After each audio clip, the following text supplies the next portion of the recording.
got an art-science collaboration being demonstrated in a single presentation today. We've got Lisa Roberts. Lisa is a visual artist and an interactive author, also known as a data choreographer.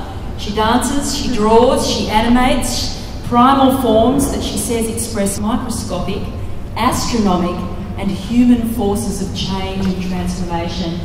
She leads the Living Data program with scientists and other artists to help expand our understanding of these relationships and our role in changing the Earth's climate. She's a visiting fellow at UTS and a visiting scientist / artist / human at the Australian Antarctic Division. So we have Lisa joining us, and we also have the wonderful William Gladstone from UTS. He's a marine biologist and head of the School of Life Sciences at UTS. His research focuses on behavioural ecology of marine fishes, their mating, their spawning, and also the use of marine reserves in conservation. But he's also right across this sci-art connection. He takes photographs as a science communication tool, but he's interested in that artistic potential of photography too. And he collaborates with artists like Lisa. So welcome.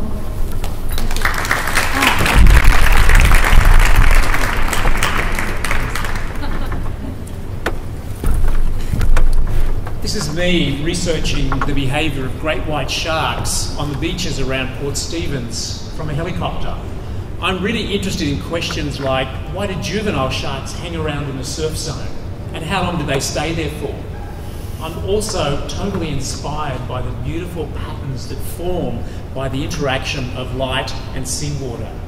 I'm also inspired by my data. I think the data that I collect as a scientist is beautiful. The shape of this graph here shows an amazing shift in our understanding about the behaviour of these sharks.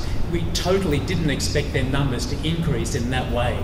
And I dance, draw and animate as my ways of understanding things and how they interact to form a whole environment. There are primal movements that form natural systems, circling, spiralling, crossing.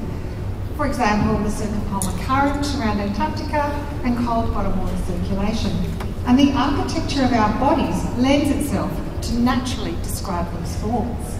So here we are at the water's edge of a seagrass bed, and we're curious about how we experience, understand and describe in our different ways, and maybe similar ways, the same environment. And Lisa and I are collaborating at the moment on a project about seagrass.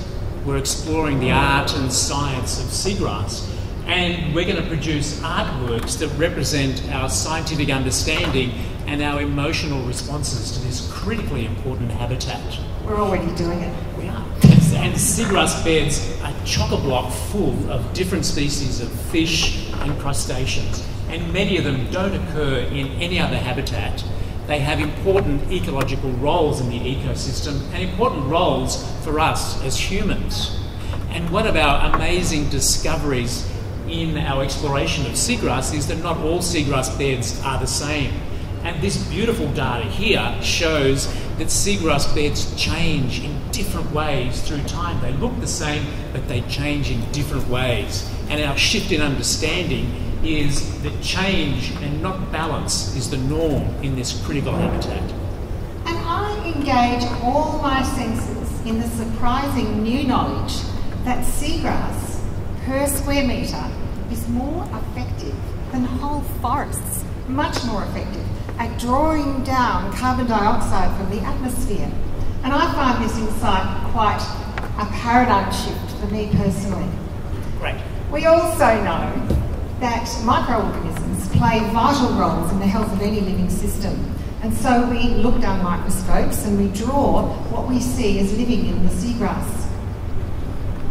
We're exploring the potent symbolism of the scroll as a symbol of the unravelling of scientific knowledge and understanding about the seagrass. The scroll here has the scientific illustrations of both scientists and artists, and the way it unravels in the seagrass for us depicts the unravelling of a mystery, which is the scientific understanding and appreciation for seagrass. And Lisa and I also have lots of fun and play in our experimentation.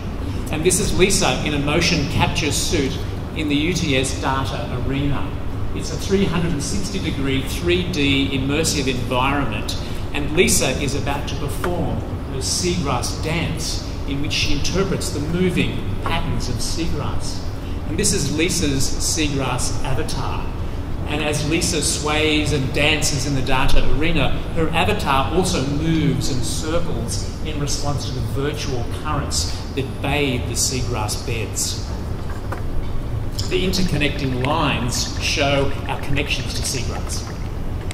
There's an urgent need for all of us to understand our dependence on a healthy natural world, and so we work with other scientists and artists to advance this vital knowledge. So, thank you. And neither art nor science can speak for itself when the ideas and concepts we're expressing are new to people. So we use clear language, words, images and gestures to engage people, immerse them in their own discovery of how the natural world works. And Lisa and I both are inspired by the creative essence that lies at the heart of both art and science. The research, the exploration, the experimentation, the animation, and the play and the communication. And we're inspired to produce works of art that change understanding and perceptions. Thank you. Thank you very much.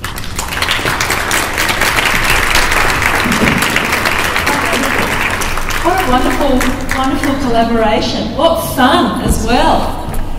You're bringing to both of your work by collaborating together, wisdom and fun. Please give it up for William Gladstone and Lisa Roberts once again. Thank you. I love seeing the dynamic of collaboration on stage as well.